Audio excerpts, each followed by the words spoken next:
Hello everyone! Mga besh, mga loves, good morning! Merry Christmas to all!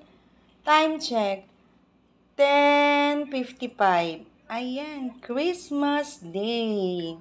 Tara na pong mag-almusal ng mga leftover kagabing handa. Ayan, kasi may natirang nilagang exo yun. Kakainin ko, tsaka yung tirang steak, spaghetti, salad, ayan, pangpahaba ng buhay, gulay, ayan, healthy diet, at spaghetti and coffee.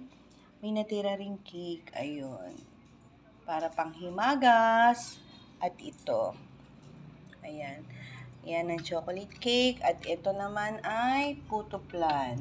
Ayan, in-order ko kay Suke. Anyway, tara na pong mag-almusal. Merry Christmas and God bless us all.